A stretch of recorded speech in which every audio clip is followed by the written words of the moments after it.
That'd be absolutely devastating. Oh!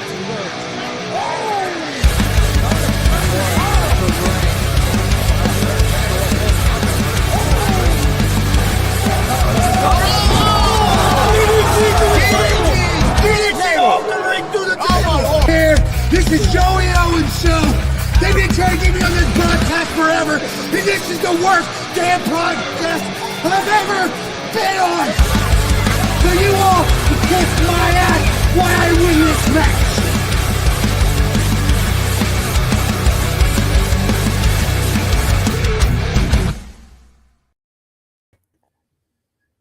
All right, what's happening, everybody? Welcome to GWR Gonzo'S Wrestling Room, Monday, December 29th. Hey, this is going to be our last show of the year, guys. Yes, it is. Just thought about that. But, I'm Chris Gonzo'S, joined by Tony Gonzo'S, Marcus Fine, and Warren Misery. How's it going, guys? Well, good. I always said you was quick, Chris. I always said you was quick. Does it do a Brady Bunch moving around? Oh, here we go. Start singing, Warren. Look out, look down. I'm supposed to look that Warren, right? Yeah. I hope everybody's doing good out there tonight. Hope everybody's had a good holiday so far. Still got a little bit more holidays to go this week. We'll get things started off. Doing things a little different tonight because we had some different plans and they kind of changed a little bit. So I'm going to start off with the prayers. First prayers goes off to a guy who's supposed to be a guest tonight, good friend Johnny Blaze. He's a little bit under the weather, so he's not going to make it tonight. So prayers for him and also for Kelly Fine, our own Kelly Fine, who had a loss in the family. The funeral was today. I'm not going to go into details, but I know she had a very tiring day, so she's probably resting. And so prayers go out to her and also Marcus. And guys, I'll do the birthdays real quick. Marcus, you might have to tell me, you might have to help me on a couple of these names. I'm not sure, but one in particular. We'll see. First happy birthday goes out on Monday to Cameron Waterboy Cross. Our Tuesday's birthdays are Mike Noble. This is the one I'm not sure about. Itch. Comer Weeder. That's Itch. Okay, Itch, Comer Weeder. Okay. Then the late cousin Bubba, rest in peace. Also on Tuesday. Wednesday, AVW superfan Daniel Feezer and WCWO legend Apocalypse. I remember hearing about him. He was a tag team partner with Pogo. Okay. I don't think I've seen him before, but Thursday birthdays, AACW champion Damian DeVille, WCWO legend Cutter, former AACW referee Matt Ware, and also Split Rail. That's a Thursday birthdays. And then Friday, the Tanner Kelly. And I would say what I normally say, but I'm going to be nice because he's going to have a birthday on Friday, so I won't say that. No, that's his birthday. You can say it today. Well, true, but I'm going to be nice. That's my birthday gift. I'm going to be nice to him one day. So let's get to the Marcus Fine Independent Wrestling Report. He's got some results for us. Oh, I do. Two extremely huge shows this past weekend. For good things. WCWO had their annual CAGEMAS show. All the matches was inside the cage Friday night at the Outlaw Arena. Sold out crowd. It saw Pogo defeat Juan Sanchez, Eric Onyx, CJ Cyclone, Jay Steele, and the Waterboy in a scramble match. The winner had to climb the cage and get out first, and surprisingly, Pogo done it. And the reason I said that in the chat is because back in Basher was still around, 2019, he had to get into the cage before he could get out of the cage, and he just had Wayne Silver open the door. He couldn't go over the top. So I was really surprised he learned how to climb, but he did somewhere. But he got out and he won. Then Zach Nova defeated Jordan Davis and Scorpion in a triple threat match to retain the WCWO territorial title. The highlight reel and Zay Gates defeated Kurt Busse, Oso Pierce, and the Pharaoh King, a.k.a. Rampage. TJ Powers defeated Cousin Cooter. Slaughterhouse defeated James Gang to retain the WCWO tag team titles. Phoenix and Mike Noble defeated Andre Stray and Timmy Jackson. Here we go, guys. Mark Magnus defeated Maliko to become the new WCWO Gunslinger champion. Congratulations to Mark Magnus. Definitely. And Brody Watkins defeated David Light to become the new WCWO Outlaw champion. So congratulations to everyone involved there. I do want to shout out to Wes, Ryan, and Juan Sanchez. Your commentating the Mark Magnus Maliko match was fantastic. you guys did awesome on that. So, okay. Then I got these from Alex Bolton and Caitlin Bolton, FEW Retaliation from Greenfield, Indiana, Saturday, December 27th. Their attendance was 61. Jake Bailey defeated Ricky Guns. Brandon Day defeated Jackson Morgan and Logan Blackheart. I think that was a gauntlet match. Elijah Arrows defeated Mark Modelo. The Aristocracy, which is Mitchell Taylor and Mike Noble, defeated Eric Surge and Andre Stray. The Mammoth Cecil defeated Matt Grant when Grant got himself DQ'd. Fire and Faith, which is Johnny Blaze and Hank Calhoun, defeated J.P. Kirk and Cody Lee. And Ashton Adonis defeated Jake Oman. And I was told that once that drops on the YouTube channel, you do want to catch it. It was an outstanding show. If you want to see CAGEMAS, go to the WCWO Facebook page. It is on there. They did air it Friday night. So, 2 huge shows.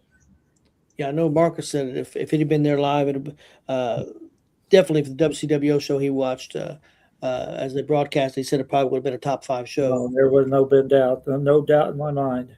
So, the card was really good when they told us about it this past Monday. And Alex and them do fantastic work, so I knew that was going to be a good show. Real quick before we bring our guest in, I was going to ask you, I'm going to put you on the spot real quick. Since this is our last show of 2025, any interviews stand out to you? Any independent wrestling matches? And also anything in the world of pro wrestling that stood out to you? And Warren, I'll go to you first.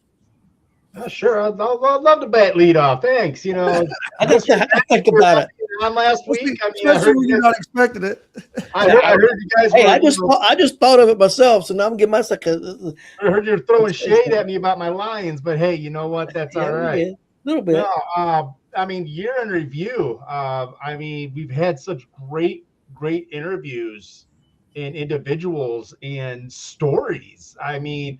I still the one that still sets in my head is Nerd and his deal with the boogeyman. I mean, still I don't think that's going to be beat.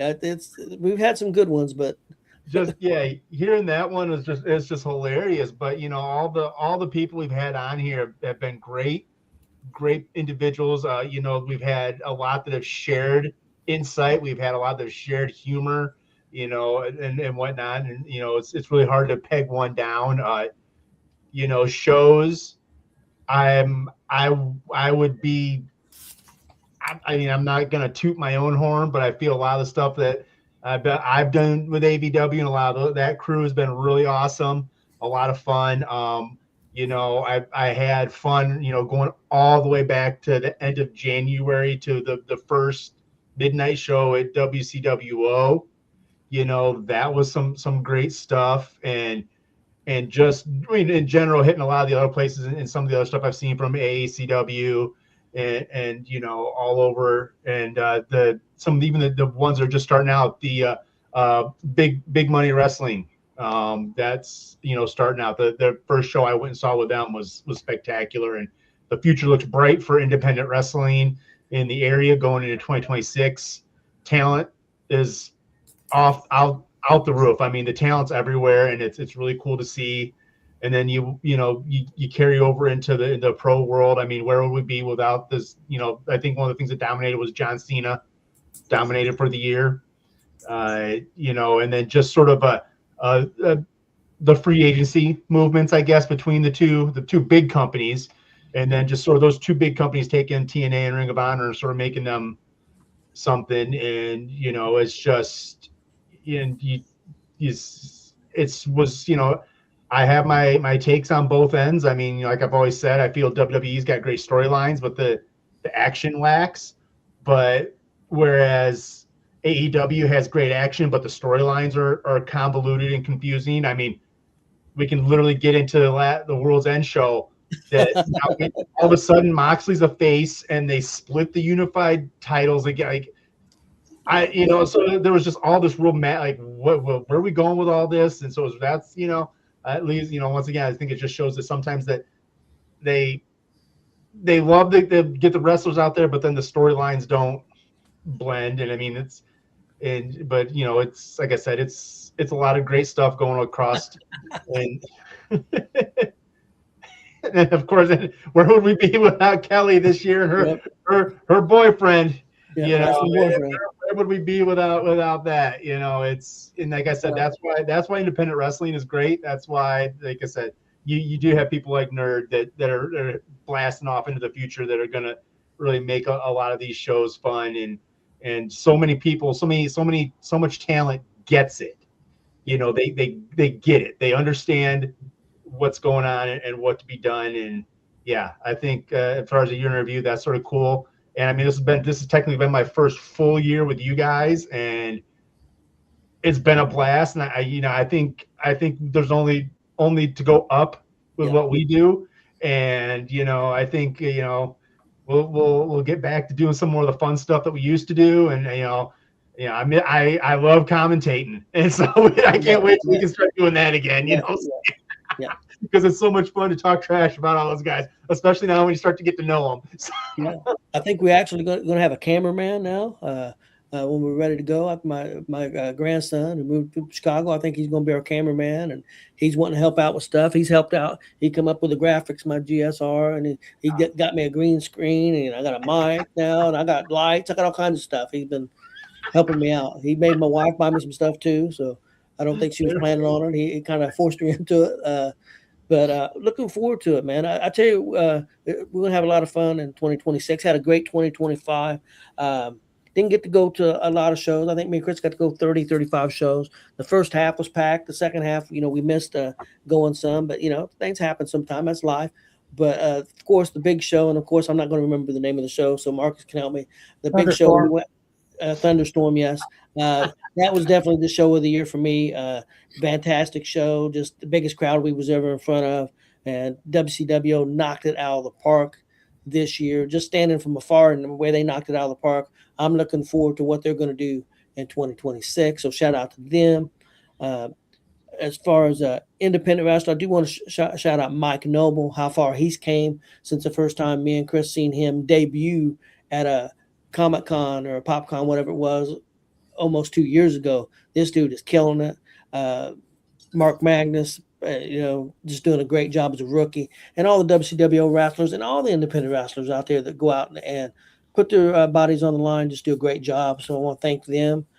As far as AEW and WWE, I think AEW is making some strides.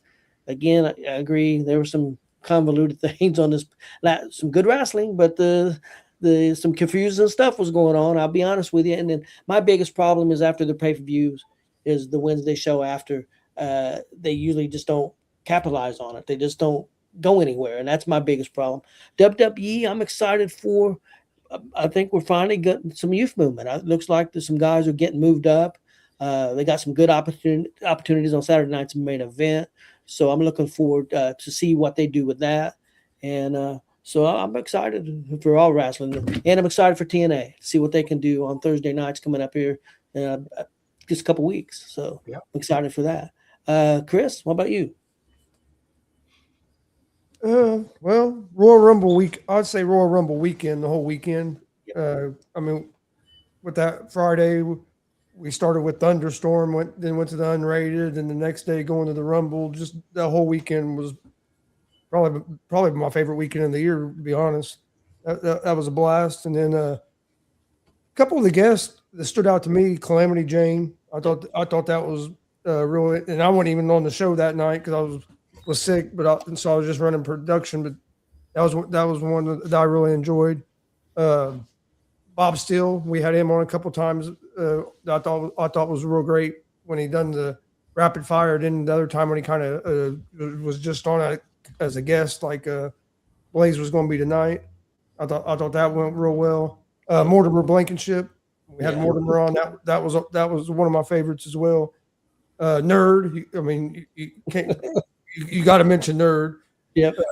But yeah, great year, and then getting to meet like Chavo and Mr. Anderson, I guess what it goes by now. But then getting to meet them guys and stuff over Royal Rumble weekend, just to be back in the locker room and them guys that acknowledge you and talk to you, out of nowhere when they don't have to. It's Yeah. cool. Yeah, I agree. And Marcus, All right, you ready? let's go. Let's do it. Now, it's been a busy one. As you guys can all see, we hit our second all-time best year right there. If Kelly and I hadn't gotten sick, we would have broke that 100 mark. 2026, we're going to break the 100 mark. He's going for Shout it. out to Kenny Cummings, the Kentucky Superfan, hit 109 for Damn. 2025. So, buddy, I'm coming after you on this one. So, congratulations to you. Hey, if you need help, Marcus, me and Chris, Mexican Mafia, could make him a visit and maybe Have you seen him? Maybe I have think to. he's like 7 foot tall. You don't want to mess with Kenny Cummings. Hey, I can hit his ankles. You're going to have to, but you hit it. Never mind. I have no choice. I did forget to ask. How was everything up in North Pole this year, Tony? Did everything run well? Did you get? We're good. We're good. Got a raise? Yeah, he stepped up on the ladder, but anyhow. He's up to 3'2" now from 3'1". Yeah, 3'2". But anyhow, okay, so we started out the year at Thunderstorm, commentating in 900 plus fans. Lost my voice for a week afterwards because we couldn't even hear each other, even with headphones on, and we're screaming at each other. Got to meet Mark Henry, fantastic guy. Match of the year, Cobra versus IK3. I think AVW is getting ready to bust that again this year for their first show here in a few weeks when they add Jimmy Carrot to that match, and now they're going to have a three-way with those guys. I have a feeling they're going to hit match of the year again in January. Doing commentary again at Thunderstorm. Got the commentary, Bobo Brazil Jr., PopCon, Comic-Con, of course, AACW. The relationship I'm building with the Illinois and Kentucky people and the micros. I mean, never thought that would ever happen, to walk into the microtorium at Pigeon Forge and they knew me. And then again here in Lafayette, 1,000 people. Wow. So 2 big shows this year. Well, for the rapid fire, of course, nobody's going to beat Nerds. I mean, the way Nerd presented that funny story, I don't think anybody's ever going to top that. But just to have the Kentucky people on and also having our own Indiana talent right now. We've had legends on there. We've had referees on there. We've had up-and-comers on here. We're about ready to change that, and we will see that. It just popped in my head. Mark Magnus was a good one, too.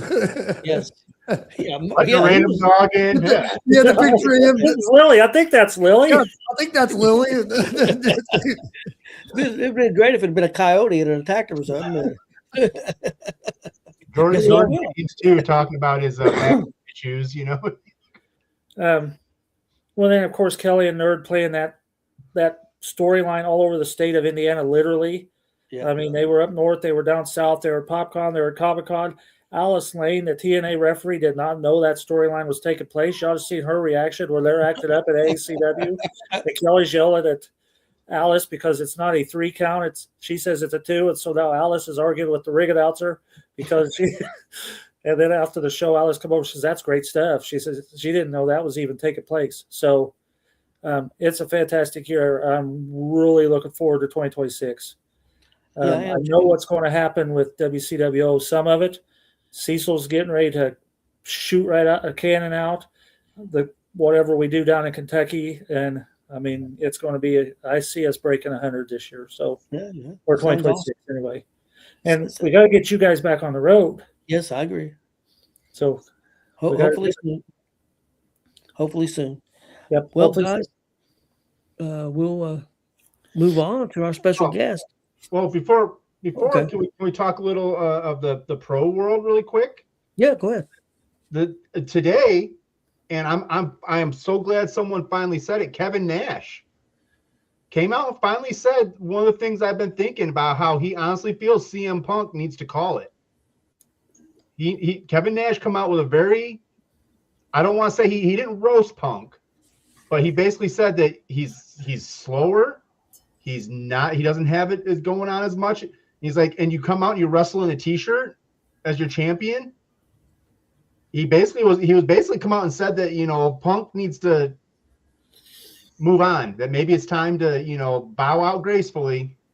And that's how I felt the last couple of times I've watched Punk wrestle. He gets gassed quick and it gets a little sloppy. I'm also scared that's going to happen with Jericho when they bring Jericho back. Jericho's in pretty good shape right now. We'll see. He got gassed a little bit a few times in AEW, but But you want to see those dream matches against some of those younger kids. They can run. Yeah, I don't know what their plans are with Jericho. I don't completely agree. I think Punk's adding something. I agree. Maybe some of the matches should be cut in time. Yeah. Maybe shouldn't go quite as long. I think he still can add a lot. I won't get Chris's opinion on that. Chris, what do you think about Punk? You've watched him quite a bit. I mean, he has slowed down some. I wouldn't say that he needs to just quit outright. I would think they need to do a better job of, like you just said, maybe shorten up some of the matches. And the T-shirt thing, I mean, take off your damn shirt. That's just I don't understand. I didn't ever understand that. But I mean, I've noticed that he slowed down. But I noticed that before he came to WWE. I noticed that when he was in AEW. I noticed that when he was in AEW, like before he ever came back to WWE. But I mean, do you feel that him carrying the belt? I mean, is that the right decision for? I mean, because I mean, let's be honest too. They really haven't been defending these belts all that often. Near the end of the year, here, a lot of them haven't been defended. I agree with that. I got a few months since she won the belt and she hasn't defended it. Yeah, I got a feeling that Punk's going to lose the belt next Monday to Braun Breaker. Going into.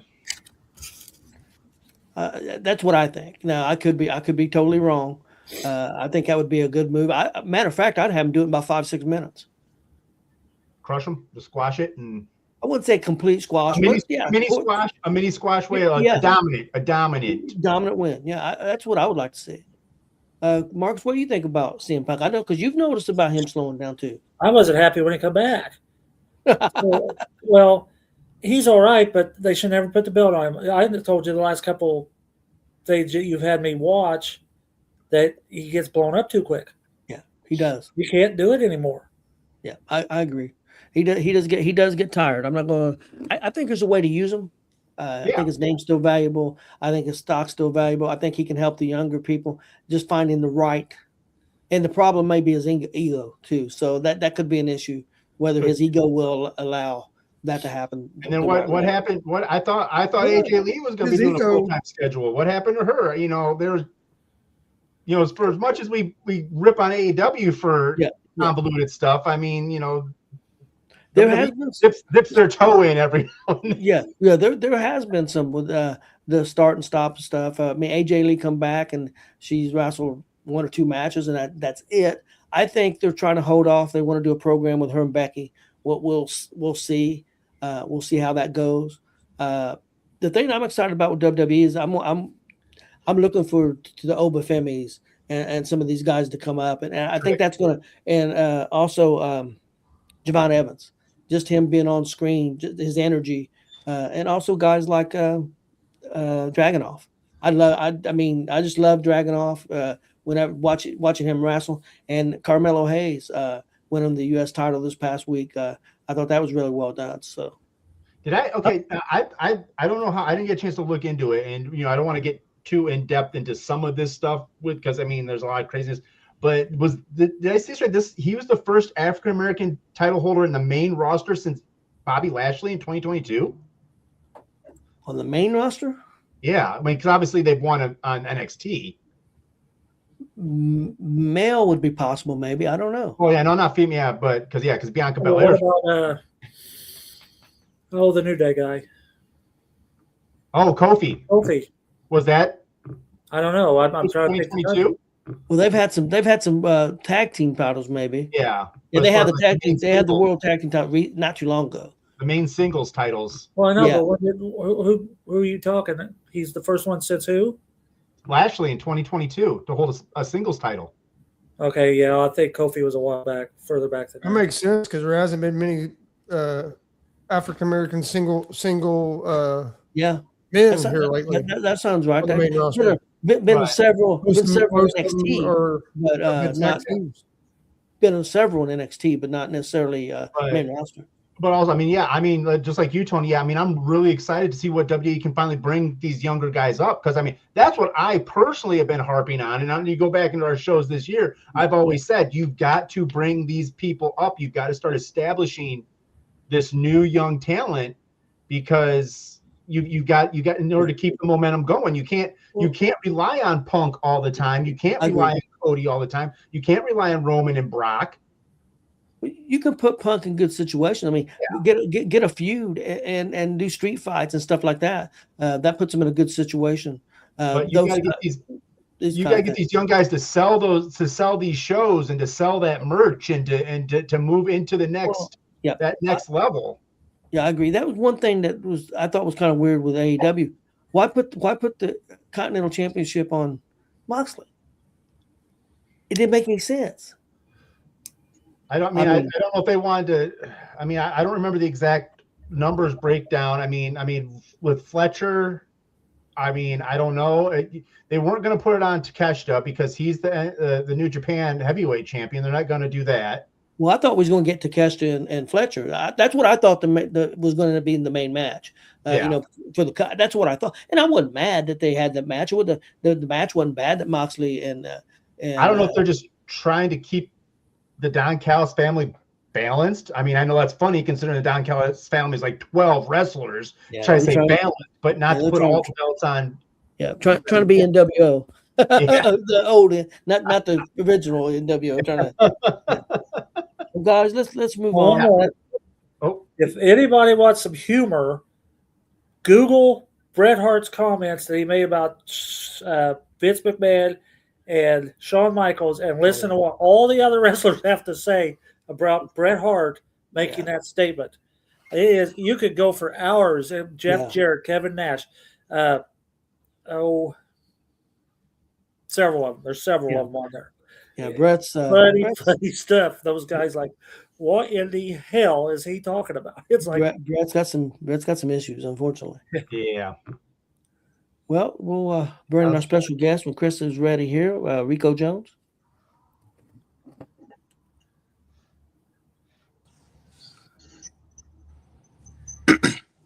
How's it going? How y'all doing? Can everybody see me okay? Yes. Okay. Yeah, okay. Hopefully you're doing y'all clearly too, so that's good. Good. Hope you're doing good tonight. Well, we'll get things started right off the bat here with Marcus.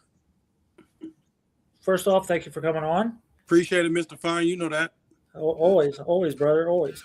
Okay, my first question is, when did you first get interested in professional wrestling? I would have to say at the age of 5. I want to say it was like the middle of 98. And I say that because Shawn Michaels was already retired. He had retired. He'd been retired for a few months by the time I started watching wrestling, but I fell in love with it from watching the intro to Raw. And then I want to say they had some it was like some compilation or whatever of Shawn Michaels. And it just, I don't know. I fell in love instantly. There ain't no really other way to explain that other than the intro and seeing Shawn Michaels do everything he did and the boyhood dream and him being the showstopper, the Heartbreak Kid. It just became my first love right then and there. Warren. All right. I'm going to give you a time machine, a front row center ticket to any wrestling event in the history of wrestling. Where are you going and why? I am going to WrestleMania 24. Why am I going to WrestleMania 24? It was a really good year in my life at the time, and Ric Flair was having this little retirement tour, and I honestly, as a kid, I'm thinking yo, ain't no way these people are gonna beat him. It's Ric Flair. Just for my idol and my god of professional wrestling to be the one to retire him, I would have loved to have been there to see to sit front row or anywhere to be able to see that. The whole I'm sorry, I love you, Edge versus Undertaker, which was great, because I didn't know that Edge was even undefeated at WrestleMania at the time. I think he was 11-0 or something crazy like that, or probably a little less, but I know he was undefeated as well. It's multiple reasons. 2008 was just a great year, and Shawn Michaels versus Ric Flair. If there was ever a real retirement match, even though people had matches after retirement, including Ric Flair, I felt like that was the song and dance. Yeah, it was a great one. It was. It was one of my favorite matches of all time. My question is your inspiration for your wrestling character. It comes from Too Cold Scorpio, and there's a oh man, this is gonna throw people off. So Shane McMahon, he was the guy that was on my screen a lot in '99 when I was like fully into watching wrestling, and the whole his little shuffle with the feet, and just like he was just loud and brash and didn't care, and he went through some stuff. So that's where like the whole money part of everything comes from, and like the being braggadocious or whatever. And Too Cold Scorpio, I mean, hence the name Too Cold Rico Jones, but he was just incredible. He was just doing stuff I've never seen in my life. And I'm like, yeah, I mean, I'm acrobatic and I never really show it as much, but when I do, I'm going to make sure people pop for it and they're going to love it because I know what I'm doing when I get to flip it around and stuff. But Too Cold Scorpio, absolutely. Him and Shane McMahon. As much as I love to want to sell like Michaels or sell like AJ or even Kenny Omega, Too Cold Scorpio in the sense of the work ethic and the name, and Shane McMahon with the charisma, the loudness, the just like, oh, I just want to punch this guy in the face. Like it's just something they just did to me. So I kind of combined both of them. And that's kind of, that's Rico Jones for you. Okay. Interesting. Okay, Chris? How long have you been in the wrestling business, and how did you get started in the wrestling business? Okay, so let's go back a bit. When I was 13, which would have been like 2007, I had met, as you guys know, Cesar Cerveza. You guys all know him. I was walking past one day, me and my cousin, and there was a wrestling show going on. I guess there was actually a birthday party, and they had wrestlers there. And the wrestlers was in the ring and stuff. And before anything, they was doing training. Caesar was the first person I saw. I talked to him. He let me get up in the ring. And, I mean, we did some training there. But I was 13, and then I kind of fell off from it because I trained with Caesar for like 6 months. Fun fact, apparently the Cobra was around too, but I partially remember him, but he didn't remember me. But I brought out some names, and he was like, man, I didn't know you were around. I'm like, yeah, I was around for a little bit. So the Cobra was there, Caesar was there. That's how I got into it. But then like I kind of things took a turn in life, and then I started to try to do like a lot of things different so I wouldn't have to get in trouble. And I graduated high school or whatever not, and then I like got introduced to backyard wrestling. After that, I did that a few years, and some people told me that I should not be in the backyard wrestling. Then hits 2020, and my cousin got a hold of what was it? What's it? It's Mike something. I forgot his last name. I hate that I'm forgetting his last name. But he ran New Wave, if you guys are familiar. Yeah. He Michael Guest. Right? Yes. Yeah. He ran New Wave, and he was talking to my cousin. I don't know if you guys know this, but Christopher Gates is my cousin. And he got a hold of me first and said this guy named Mike out of Terre Haute wants to, do some training, want to reopen this school. And that was 2020, and it's 2025. So I've been professional for 5 years now. Okay. Marcus? Favorite opponent you have worked? There's okay. All right, Marcus, let me answer this correctly. So hands down, my favorite match, like for me of all time, and my cardio was like overly shot, but I love the match. It was me versus Jason Levi versus Tyler Scott. And man, did I love that match. The crowd reactions, the spots, the moves, the setting, the setting, because we was at I forgot the name of the building, but we was at a hybrid championship wrestling. And Austin Ryan gave me a chance because he was there during my training, so he knew what I was capable of. He always put me in like a good position. I appreciate him for that. But that was like my favorite match up to date, but I feel like my greatest experience slash my best opponent would have had to have been the Cobra, because I was nervous and people was, I guess, behind my back saying that I didn't deserve to wrestle him and I wasn't worthy enough to wrestle him and all kind of stuff like that. Well, Cecil didn't look at it like that. Cecil saw every bit of potential in me and was like, you're going to be totally fine. The Cobra knows what he's doing. You know what you're doing. Go out there and kick each other's butt. And yeah, I think to this date, the Cobra would have to be my favorite opponent because I learned so much in the ring with him. And it was just the greatest learning experience I've had since being professional and since I've been doing the thing I love. So yeah, it would definitely hands down be the Cobra. Okay, Warren. All right. You know, from the time I've been around you, honestly, I feel you're a workhorse. You're someone they can really put on. Your stamina, to me, I feel is unrivaled.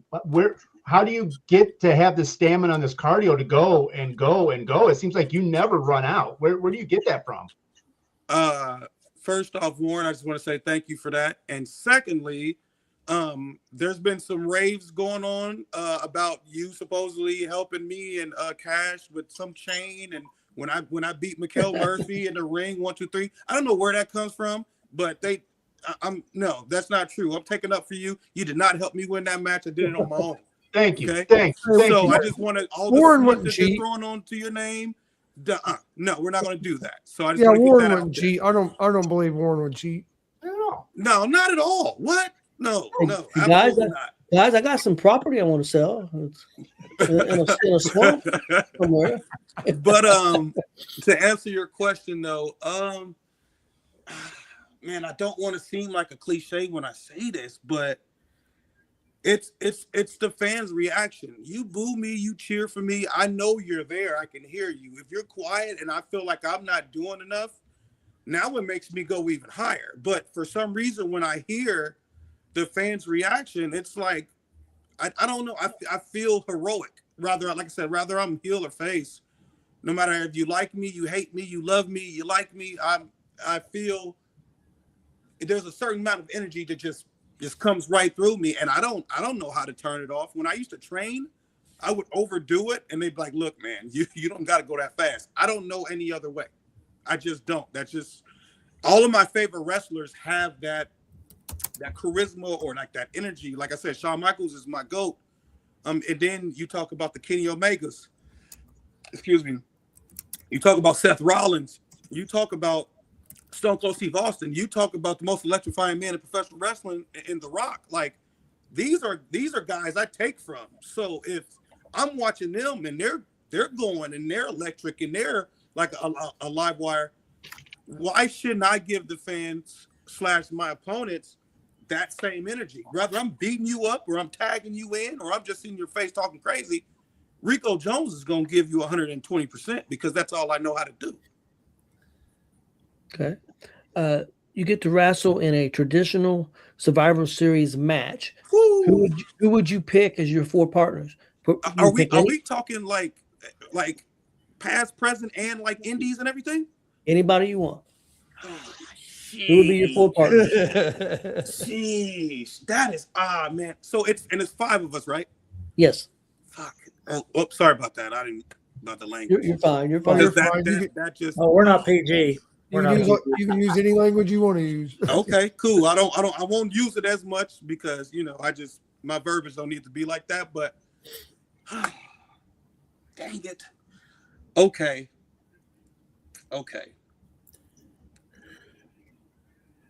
Off top. Oh man. Okay, so off top, I'm going with Christian Cash. Simple as that. Thank God we got that one out of the way because we'd be hearing it if. Yeah, we won't be getting no phone calls tonight. We'll be getting a phone call tomorrow. That is my brother, and I love him dearly, and our charisma is second to none. I need somebody that I know right there by my side that I fully trust. Okay? You can have love for somebody. You can look at somebody as being a fan of them or however you want to do it, but if you can't trust them, it's hard to work with them, right? So I'm going Christian Cash off the top, but my other 3, I'm going Randy Orton because he's had one of the best Survivor Series wins I've ever seen in my life. If I was to be asked that question as well, I'm going Randy.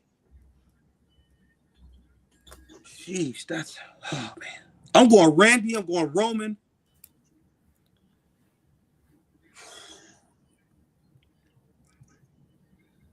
I'm going Randy, Roman, and Stone Cold Steve Austin. That's a heck of a team. Randy Orton versus Cash. Okay. Yeah. Randy Orton puts it down with the three most dangerous letters in all professional wrestling. You're getting put down with that. You just don't kick out of it. I mean, if you're Super Cena, that's one thing, but nobody's Super Cena other than Cena. Yeah. Roman Reigns is just wrecks everybody. Like he's a problem. And I always said this about Roman from the beginning. He is a weapon, and they need to use him as such. When he became the tribal chief, that was a leading weapon, if that makes any sense. So yeah. I love what Roman's been doing. So I definitely need him on my side. And then, Stone Cold Steve Austin, man, who he beats up his own boss, and then they're his kids and everybody else. You telling me that ain't somebody you want to go into war with? Like that's obvious. That is so obvious. I mean, he's beating up everybody. And he sells T-shirts of him and his cat on pro wrestling tees. See, it's like I said, it's no-brainers, man. It's no-brainers. Like everybody plays their part. You got the tag team with Cole Hart, Cash, and me and Christian.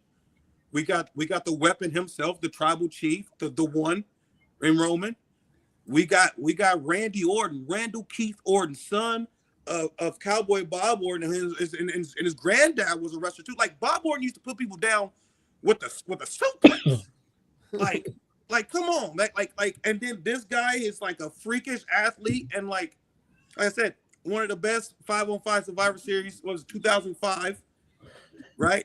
That was, and Randy won. Undertaker come out at the end. It was all just great. It was pitch perfect.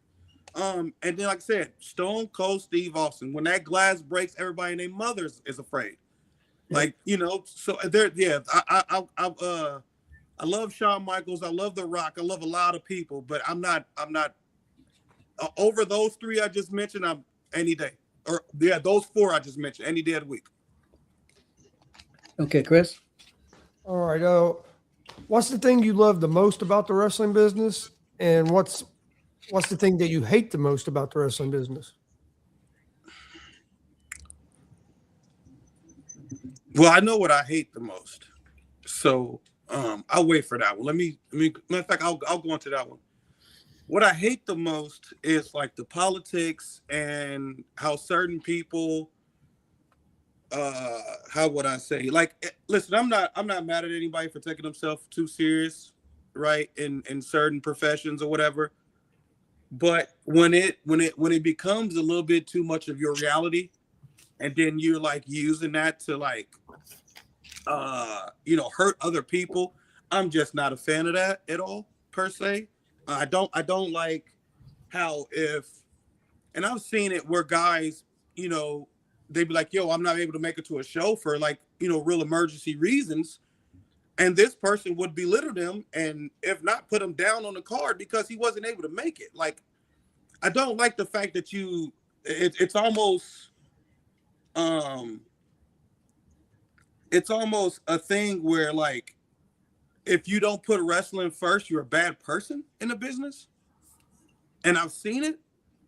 And I don't want to say any names or do anything like that, but I just don't think that's cool. Like I'm a man first and a father second, and I'll be a professional wrestler third. But I just don't like how people treat others in that sense. Like I don't know. I just feel like there should be a lot more respect there.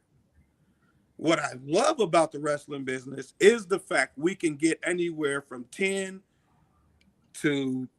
people to 10,000 people to 100,000 people, however you want to look at it. And we all get together and we just sit and chill and we boo, cheer, have a good time, eat, drink, yell while watching entertainment from these people that put on a show for us. And then when I'm one of those people that's putting on that show and I'm in the back and I get to see all my buddies and I'm hugging them and it's just been some time since I've seen him, but it's almost like no time went away because how close we are when we all get into the back. I love that. I love to see Mr. Fine and his wife when I pull up to shows, even though sometimes I got to talk my S word to Mr. Fine, never to his wife though, but he deserves it sometimes. At the end of the day, I love that we can all just get together for 3-4 hours and just be all the same person. And it's a blessing because you got your football, your basketball, your hockey, and whatever else, but ain't nothing in the world like professional wrestling. There ain't anything like it. Okay. Marcus?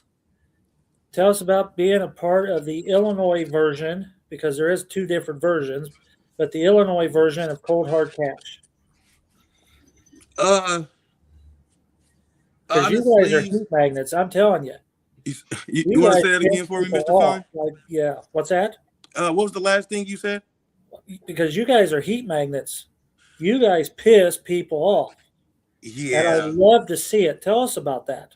I think it's just the dynamic when you put guys with that kind of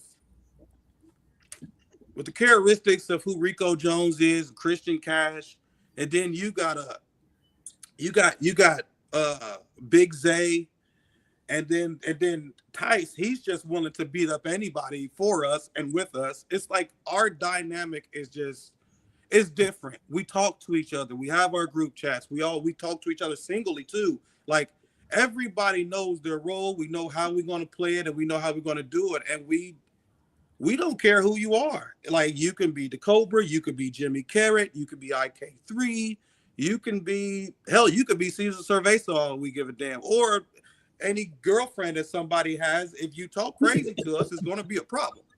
Women, children, I'll snap on you too. It's just something about us getting together and knowing that we're all going to put everything that we have all on the table.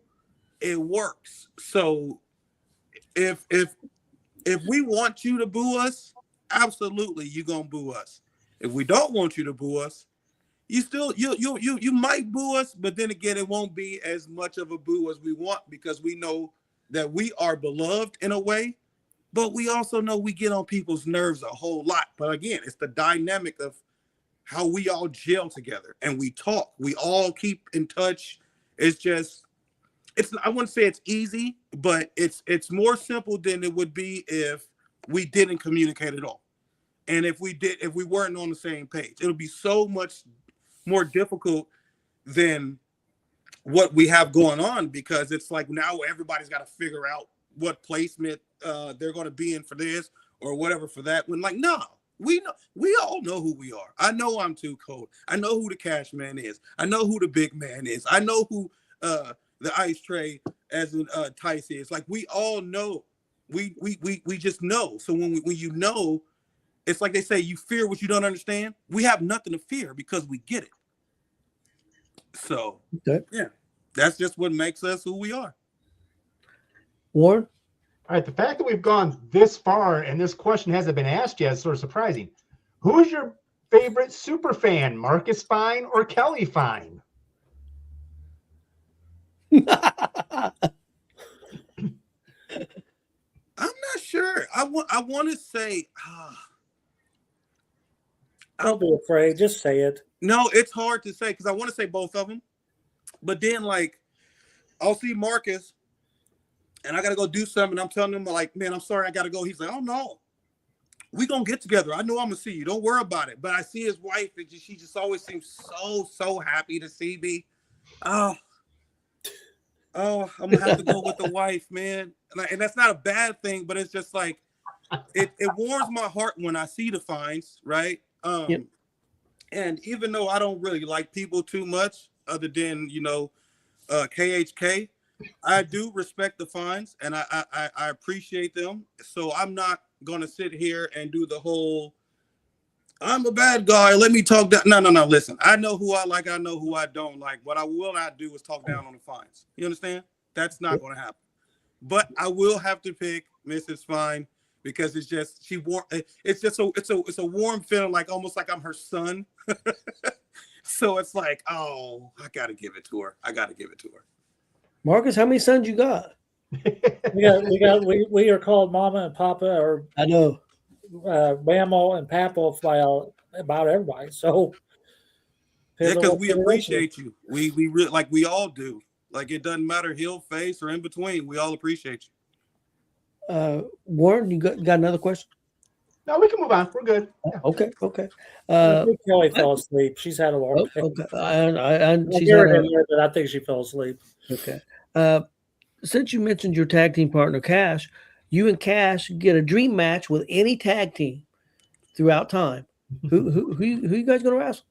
It's going to be his favorite tag team and my favorite tag team in a triangle ladder match, if not a TLC match. And it's going to be 2 members of Cold Hard Cash, 2 Cold Rico Jones, and it's going to be Christian Cash versus the Hardys versus Edge and Christian. Okay. Simple as that. That would be, because I always tell him all the time, nobody's beating Edge and Christian. He used to beat your favorite. They used to beat your favorite tag team all the time, and he always goes about the Hardys. But which is, the Hardys are the Hardys. I mean, there ain't even what more can you say when it comes to the Hardys? But Edge and Christian, that's my tag team. I grew up watching them concerto and people since '99. Edge and Christian were great together. Yeah, I would love if me and Cash got to fight those 4. Absolutely. And if I can throw in a 4th tag team, it would be Trauma Unit, because our chemistry with Trauma Unit, me and Cash have, I would love to give them that opportunity to be in there with us and with those 4 legends. Chris?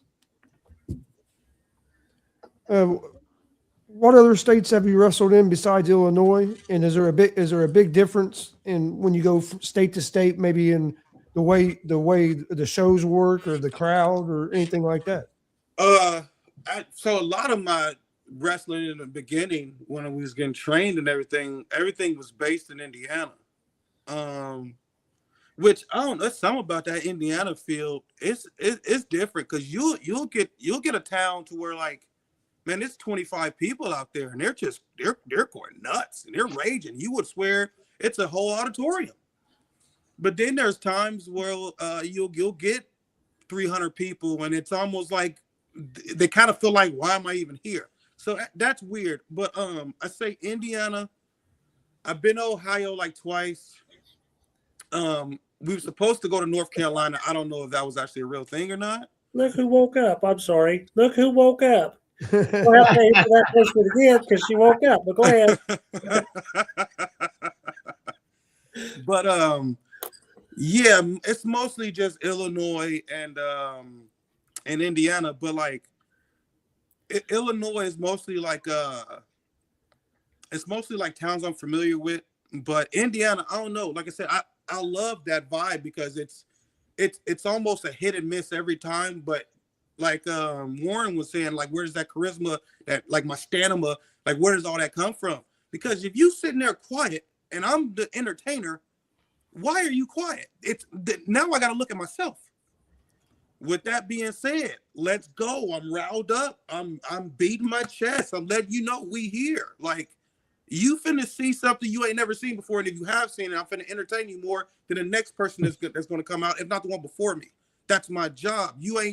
I don't care what I'm getting paid or if paid at all. You didn't pay your money to see nothing, or just some boring guy that looks like he just got off the couch that's going to sit and, do nothing in the ring. No, absolutely not.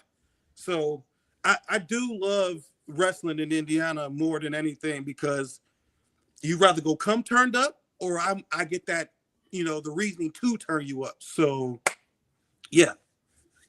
Okay. Marcus? Chris, go ahead and send that again. Kelly's awake. Are you awake? Go ahead and do it. Go ahead and answer it real quick so she can hear you say it. Who's your favorite super fan, Kelly or Marcus? Because that's actually Kelly's question. So Kelly it's usually asks me. It's Mrs. Fine. It's Mrs. Fine. I feel like I'm a son to her, and I love when I see her how she like just smiles so hard. Like you guys got to make it feel like I'm taking away from Mr. Fine, and that ain't true. It's not true. Do you know the score? I've not even broke double digits, and she's in triple. I mean, so you're fine. Hey, Marcus, does that count as 2 votes? Well, You said it twice. it's a repeat vote. So, Okay, all right. all right. Favorite venue that you've worked in?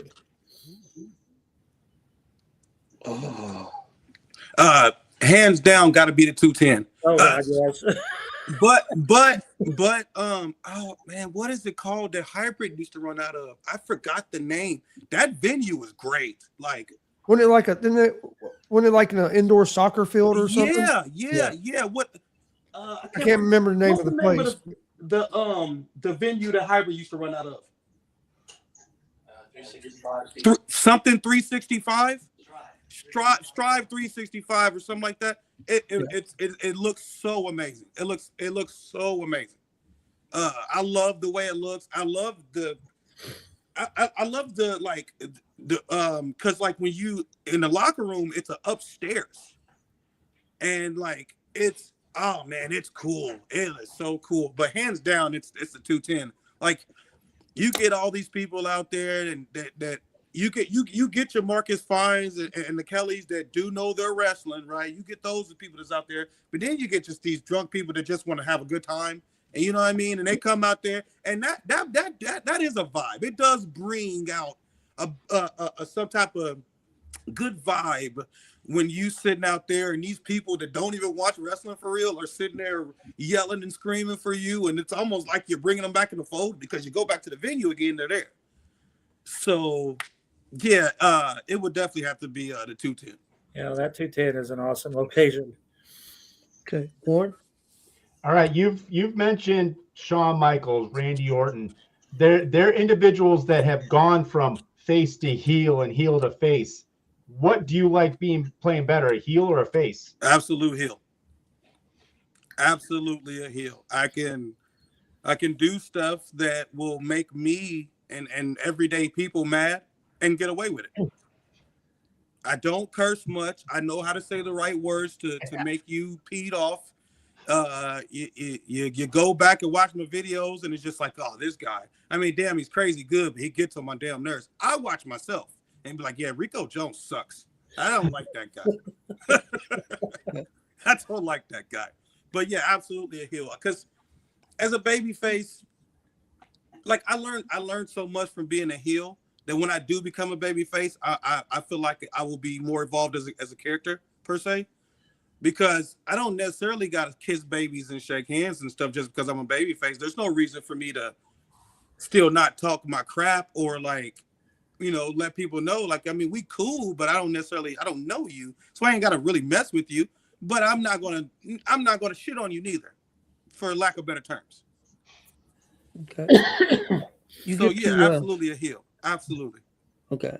My question, you get to learn and train with any other pro wrestler for a month. Who would you pick?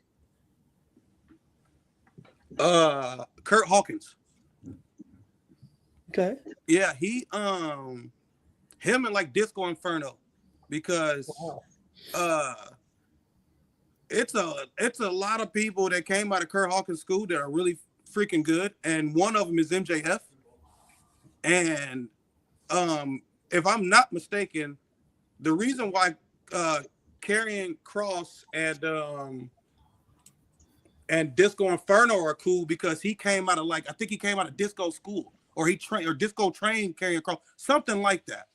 So if you got guys that's that, you know, freaking good, and we're talking about their knowledge of the game, and Killers, he's a movie buff, and I love movies. MJF's one of those young guys who's like got that old school mental. Like he wrestles really good, and he talks probably better than he wrestles, but he still wrestles it. Like if that's who your trainers are, I want in.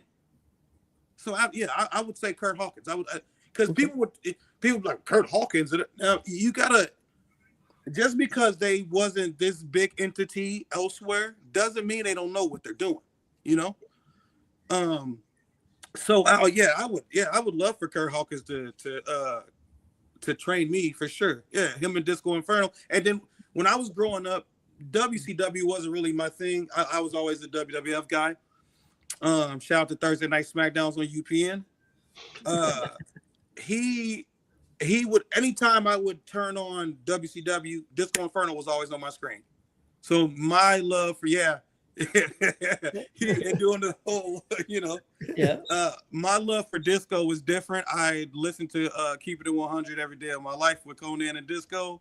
So I know that those statements ain't gonna be the most popular, but it is what it is. You know, we all learn from somewhere. So, okay, Chris. Real quick before we get to Chris, I have a funny disco story. Way back in 2004, I was down at Victory Road for TNA, and I was meeting all the wrestlers. And we had Raven. I was talking to Raven, and then Disco Inferno was right next to Raven. I said, saying to Raven, hey, thanks for everything you've done for the business. This and that. He goes, what about this guy over here? And I go, this guy is famous for this.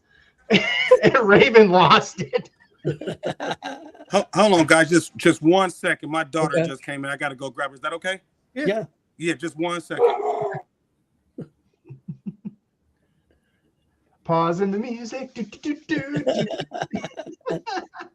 Yeah, I was surprised by the Kurt Hawkins, but hey, he was an Ed. He was the edge head. He was, he's been around. The guy's been around, so it's not, Well, he's still wrestling TNA. Yeah. All right, guys. Sorry about that. Okay, Chris. Yeah, I actually think this is a good question for you because you had kind of an interesting start to get in the business. Like you told us earlier, you started when you were 13 and took a break, and then you was in backyard. What would be your best advice to somebody, a man or a woman, young person that was looking to get into the wrestling business? If you can't find it local, find it somewhere close to you and go get trained. Like we all, as wrestling fans had the pillow or the toys or whatever, and we're wrestling with them and we want to do it. We all watched it and want to imitate it. And, I'm not knocking anybody for doing backyard because we all start somewhere. But if you can go get trained, go get trained. Especially like if you're young enough to where people will let you get in the ring and you can get your, with the bump card and get that going or whatever not. Because if you're 14 and people letting you get in the ring and just move around and bump around and get the learning, but in 5 years, you're going to be a problem. Like, people are going to want to book you out the wazoo because you've got so much experience from just being there to roll around with people. Ain't no telling what wrestlers are coming through there and who's teaching you what and when and how. So just go get trained, man. Like, don't mess around with it. Go get trained. Like, if it's what you love to do, if you feel like that's what you want to do, you coming in this business, go get trained. And I'm telling you, you won't regret it. You won't regret it. You meet some great people in this business. You can travel the world, literally. So, yeah, just go get trained because that's what it takes. Just go get trained. Marcus, final 2 questions. All right. I knew it was coming. Just like on Jeopardy. Who do you want to work that you have not worked yet? Ace Perry. Yeah, buddy. Yeah, I've met Ace Perry a couple times or so. I told him where I get like the inspiration from my name, and it's from my mom. And he thought that like when we was talking, he was like, "Is she still with us?" I was like, "Oh yeah." So he was thrown off. But dude is great. Like I don't see why he's not signed. I just don't. So yeah, it would be Ace Perry. I got to work the Cobra, which was great. That was cool. But off top, I would say Ace Perry. But if I go 3 people, I'd like to say Ace Perry. I'm pretty sure I'm gonna get that match with Jimmy Carrot. So I'm gonna just not use him because I'm almost for sure I'm gonna get a match with him. So I'll say Ace, Aaron Atlas, because I when I came into the business, Aaron Atlas was around and helped me and stuff, and we was he taught like me, Tyler Scott, a few of us some stuff coming up. So I would definitely like to because I could still consider him a teacher. I haven't talked to him in like a year, but he's still a teacher in my I'd say. But it would have to be Ace Perry. But if we're talking about like overall, like any wrestler living that can still go, man, that's a good question. Oh, man, you guys got me on the fence here with that one. I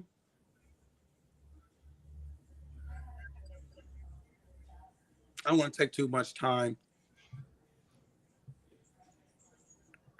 I'd like to wrestle.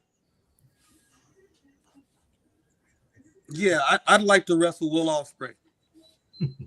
If I can get a match that I really want out of somebody, I think that, or if somebody really wants to bring the best out of me, I think it would be Will Ospreay. Okay. I'm gonna throw an FYI out there. Okay. Ace Perry, Aaron Atlas cut their teeth at WCWO. Yep. I didn't know that. Yep. Yeah. I knew they were real good friends and stuff. I didn't know it was in WCWO. Oh yeah, I think Basher had a hand on both those guys. Yep. Bastard Cassidy? No. On Basher. Joey Oh, Owens, Basher. Okay. Yeah. Okay, Warren. All righty. WrestleMania is known for their awesome entrances with live music. You get to come out on the WrestleMania stage. What band is playing and what song you coming out to?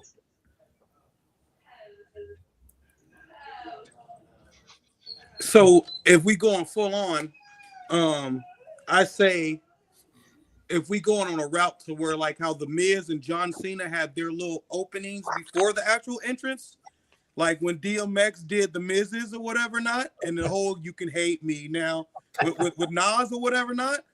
I would like to have some kind of opening like that with Rooster playing in the background, the Alice in Chains. Okay. Okay. If I had to use any song, it's probably gonna throw people off too. But I'm a different kind of cat, so it's all right. It's a song that always make me. I put matches together in my head when I hear it. It's Fozzy "Lights Go Out," and I would just love to, because like I can't use Judas. Like I love the song, but I heard it so much I just don't want to use Judas, right? But "Lights Go Out" by Fozzy. It's something about the energy in the song that just makes me seem like I feel like I'm chasing the championship, and this is gonna be like this is the end of the road. Like this is my last, or it's like a now or never. And soon as that that hits, and then I come out, whatever it's smoke or pyro or whatever it may be or whatever. Yeah, I feel like because it just makes me want to fly through the ropes or just do a bunch of moves and just look cool. But it also makes me I feel something when I hear that song. So as many songs as I can pick in the world, I would definitely do the whole showing my little video package or whatever before I come out, and Rooster would be. But I would still want like DMX like praying one of his little prayers or whatever that he does. I would love if DMX was doing that in the beginning, and then it goes into boom, boom, boom, boom, boom, right? And then like as I'm coming up, however I'm coming from like under the ramp or whatever, or coming down or however you want to be doing it, or if I'm like Shawn Michaels and pulling a Logan Paul or something like that. That's when the lights go out by Fozzy comes on, and the actual lights will go out, and then the song will come on. he's ready. He's got it. Yeah, so that's what that would be pretty cool to have Chris Jericho singing you out. Yeah, that would be. He oh man, Chris Jericho. He probably won't see this, but if he does, I don't know. I don't want to like act like I'm so famous or anything like that, but. He's my third favorite wrestler, and I always said to myself, if I ever met him and I told him he's my third favorite wrestler, I don't even know how that would be. Because he's like, well, who's before that? It's Shawn Michaels and Kane. Okay. Yeah, so, but I would love for Fozzy to play me out. Absolutely. Chris Jericho is just, nobody evolves the way he's done. No one. He's like, he rolls with the times, man. It's like he's been here forever. He just know how to like. He knows how to do it. So yeah, absolutely, Fozzy for sure. Okay. My question is, your favorite meal to eat and go-to snack. Favorite meal to eat? That's a good one. I would say like meatloaf. I love meatloaf. I don't get to eat it as much, but if not, it's more of like I'm a simpleton. I like fish and spaghetti and stuff like that. Or like a steak that's made right. Like people just be making steaks and it don't be coming out right. But a steak that's made right, yes, yes, absolutely. You got a go-to snack. Go-to snack. I don't really like eat sweets and candy and stuff much, but because I'm just not a fan of it. I do like sour airheads though. Oh, them are killer. Yeah, I love me some sour airheads. I'd wake up out of my sleep hungry and go straight for some sour airheads. Ooh, I don't know if I do that, but okay. Yeah, I agree with the steak though, boy. Absolutely. Yeah. Okay, Chris. Is this the last question, or do I still have one more? Still got one more. Okay. What's been the best piece of advice in the wrestling business someone has given to you? And if you don't care, who gave it to you? We was training. It was 2021, and we was like, man, we was at training for like 10, 11 hours, but they were filming like different episodes for the New Wave shows at the time. And Eric Dillinger, right? We was talking about how tired, because we was the crowd and we out there clapping and doing this and that because it's COVID. Nobody can be there and stuff, you know? I remember that. Eric Dillinger was like, don't get discouraged. He said, because you'll get to a point where you'll feel that way. He said, but don't get discouraged. And that's some advice that always stuck with me, man, because it'd be times where I just want to be like, I don't want to do this anymore. Because like I told you guys in the beginning, what I hate the most about it is all the politicking and just the way people be carrying themselves in the business. And if people don't like it, that's fine. I don't necessarily care how they feel about it, but that's how I feel. I'm just not a fan of it. With that being said, you know, as many times as I thought about getting discouraged, it almost took over, but, you know, have to bounce back and, you know, let myself know exactly who I am. And, you know, no pun intended, because we're on a wrestling podcast and we're talking wrestling, but I am him. And that's, I have to tell myself that, you know, because, you know, Carmelo Hayes do the whole I'm him thing or whatever not. He shout to the new United States champion, but I just had to pick myself up and be like, yo, you are way better than that. Eric Dillinger told you don't get discouraged, so don't. And yeah, that would have to be the best advice that I've ever had. Okay. Marcus. All right, I remember Nate Matthews then, right? Yeah, Nate Matthews. Oh, man, those matches that did those he used to broadcast his COVID matches because, like you said, they couldn't have any audience. And some of those were killer. It's like, boy, if you could just put that in front of a crowd. Mm-hmm. The Uber Mensch, oh yeah, he was killer. Okay, final question. Yes, Tony? Mm-hmm. Funny story time. All right, so there's one. So me and the boys really didn't drink much when we was training because we took our wrestling serious and our training serious. But it was like the night before Mob Rules for New Wave. And it was Christopher Gates' birthday, I think, the following day. And we never went out in Terre Haute, so we got a hold of Devin Quinn, for those who are familiar. Yeah. Shout to DV, that's my boy, I love him. We came up together too. He was like, yeah, I'll come out with you guys or whatever not. And he met us at this place called The Ver. Well, believe it or not, when we got in there, it was a guy, he looked exactly like Montez Ford. I'm like, I am not kidding you. And he wore like the little fish type fedora type hat that Montez Ford will wear sometimes. He had the glasses on where they're blacked out. Like he looked just like the man. Well, we called him Illinois because we're from Illinois. And he was like, oh, I'm from Illinois too. We was like, okay, we'll just call you Illinois. Well, we ended up getting drunk. Okay. 1 too many shots of Hennessy got us drunk. Now, it was me, Tyler Scott, Devin Quinn, Mikhail Murphy, and Christopher Gates. And we went down the street. Now, this part I don't remember at all. I'll let you guys know when I get back into memory, okay? Okay. We go down the street to this Mexican spot that's basically, for lack of better terms, it's like a Mexican Subway. Okay. Now, I go to order my food. I'm getting pico on my stuff, on my burrito. I'm getting guacamole. I'm getting tomato. I'm getting all kind of stuff. Well, Tyler Scott, Christopher Gates, Mikhail Murphy, they're all looking at me crazy. Devin don't get it. He don't understand why they're looking at me nuts. And they're like, Rico don't eat any of that. Like, he doesn't eat guac, he don't eat pico, he don't eat tomatoes, right? And all I remember, you guys, is yellow walls. That's all I remember is yellow walls. I kid you not. So Devin is saying, while we're on the way to the hotel, that he asked me about Kid Rock and if I like Kid Rock. And I guess for 15 straight minutes or so, I'm telling him, yeah, I think I like Kid Rock. Oh, I think I like Kid Rock. No, I'm not sure if I like Kid Rock. No, I think I like Kid Rock. Now this is where I come back to life. We're outside the motel venue.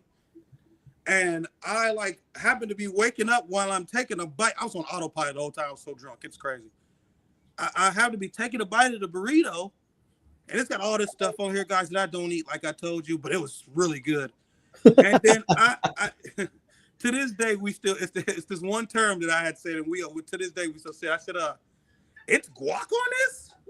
And Devin, if looks can kill, I would have been dead 30 times over. Because Devin's like, you sat there and ordered all of this. I didn't know. I was drunk. I have no recollection of it. And all I remember is that when I came to, I took a bite of the burrito and I'm just like, there's guac on this? And they're dying laughing. Devin is just stunned because it's like, bro, you sat there and just you ordered your own meal. Like, yeah, so good thing we didn't have to have training that next day. Man, was I tore up from the floor up. Yeah, your opponent that day be happy too. Yeah, I think personally we was still in training and we was doing like security work. So yeah, it's a good thing I didn't have to wrestle anybody, or we didn't have to do any training. Because man, I woke up that next day, I was not feeling the greatest. Okay, Warren. All right, my last one's pretty easy. I actually think I already may know the answer to this one. Do you consider yourself a NWO or are you a degenerate? I'm a DX guy. Yeah, it's growing up. It was sucking for me. And nothing against NWO other than when they just got to adding too many people. Then they made Wolfpack, which was cool, and then they made Silver, which was weird. Yeah. But I was always. X-Pac was my guy. He was my guy. And then, like, if we talk about when we had Rude and China, Sean, and Hunter, like, you know, that's the beginning. But when the DX Army formed, oh, that is me. That's my era. That's my time to be alive. Like, absolutely. It's sucking over everything. So, yeah. Okay, my final question is, you get to be in WrestleMania, you get to be in the main event. Who's your opponent? Shawn Michaels. Okay. Yep. That's what I kind of figured that. Yeah, it would be Shawn Michaels because I know heart and soul that I'm gonna get. Like, for the best match of my career, without a doubt. If it's not Shawn Michaels, it's Undertaker, because he just every WrestleMania. Rather who the opponent is, he gets better. For what? So some odd reason, when they threw that in video games where they made it like he has some type of superpower when it's WrestleMania, if you watch wrestling throughout the years, that's how Undertaker is, though. Like, in every WrestleMania since he showed up, he's gotten better and better and better and better. So my dream match would for sure be Shawn Michaels, but if I can do anybody else in the world, it would be Undertaker. For sure. Absolutely. No triple threat, though, because I want to go 20-25 minutes one-on-one to show what I got, you know? Okay, sounds good. And Chris, the final question. All right, what I do for my final question is give you opportunity to let everybody know where they can find Rico Jones at. Promote yourself, shows, if you have merch, social media, all that good stuff. So for right now, I'm not on like much social media platforms, just Facebook. You can get a hold of me, Rico Jones. You'll see me with my hand over my face like this with a hat on it. We got Cold Hard Cash merch on the way. So I don't want to necessarily promote it too much yet because I'm still waiting to see when we're going to put all that out and on what platforms.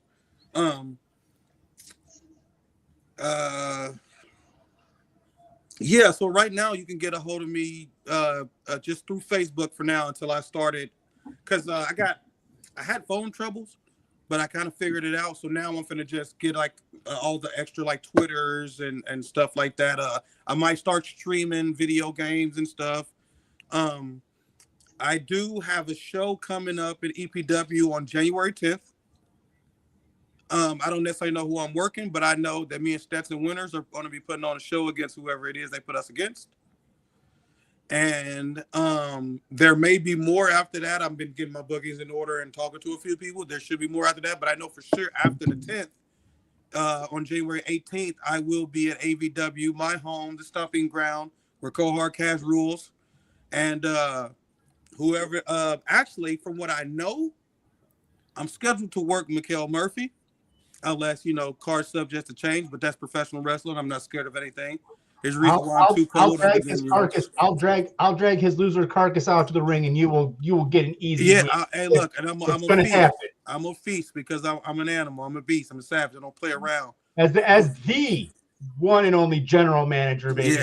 Yeah. And they need to know that you are the one and only. I don't know about all these other people that keep trying to come in and act like they're authority figures. It's just weird. Like you need to talk to Cecil or somebody, because I don't answer. Oh, I got plans for Cecil. So we're good. Okay, he's got plans. Well, I tell you what, thanks for coming on tonight. We appreciate it, man. Did an outstanding job. Thank you. I appreciate y'all for real, man. This is my first ever wrestling interview ever. So yeah, I was pretty excited for it. I wouldn't say I was nervous. There's a reason why I call myself Too Cold, other than paying homage to Too Cold Scorpio and my brothers in Cold Hard Cash. I don't necessarily get nervous. I'm more excited than anything. So yeah, man, I appreciate y'all for having me for real. You know, I want to say good. You wouldn't have known it was your first interview. Yeah, I want to say too. You know, being around you at a lot of the shows and stuff. You know, you are a ball of energy. You're a constant positive influence and you do a great job. And so keep up the great work with what you're doing, man. Thank you, man. I appreciate that. That, Warren. Thank you. Have a good rest of your holidays. Have a good New Year, and we'll have you back on sometime. Likewise. Thank you, guys. I would love to be back on. Hopefully by the time I come back on, I got more stories, more experience, and just all kind of stuff for us to talk about. All right. Yeah. Well, you have a good night, man. Appreciate you coming on. See you guys. Yep. So I will say, because I've been keeping the tally all year long, Rico broke the tie. So DX 17.5 to NWO 16.5. Really? With 3 for the 4 horsemen. 3 write-ins. All year long. 3 write-ins. Marcus, I want you to know I've been taking a lot of heat lately about being so old. Of course, when I get introduced, I did the House's show a couple of times. They introduced me to the guy that was there for the very first headlock in professional wrestling. That's how I get introduced. And today they started on to me on the sports show. I can't remember what that was, but the very first football game or whatever the hell it was. I think they said you were there for the first touchdown. I think is what they said. Touchdown or something like that. So I'm getting a lot of heat on my age, but guys, I thought it was a great show. I thought Rico did a fantastic job. Really did. What a way to end the year. Yeah, very, very good, man. Yeah, I think he'd be a guy. Maybe we talk about being a guest host sometime. I think he did a very good job. So I hope everybody has a good night. We'll be back next Monday. No show again this Thursday. We'll be back the following Thursday. Back watching the Hoosiers Thursday. Yes, we'll be watching the Hoosiers. Hoping maybe Indiana can get something done. I'm hoping. Oh, I thought you about the movie. Well, we might watch that too. I might watch that too, but it probably won't be Thursday.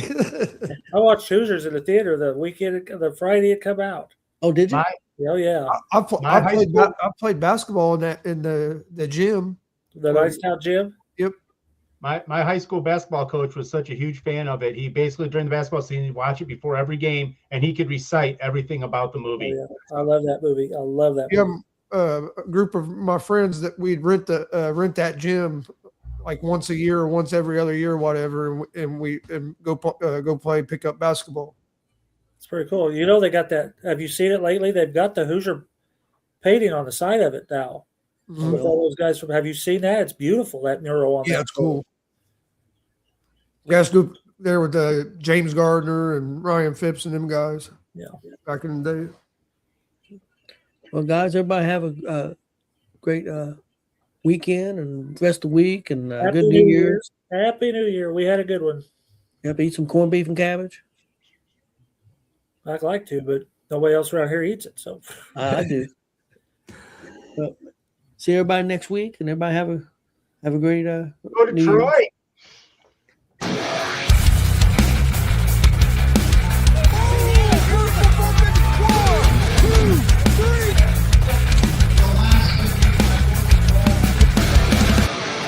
That'd be absolutely devastating.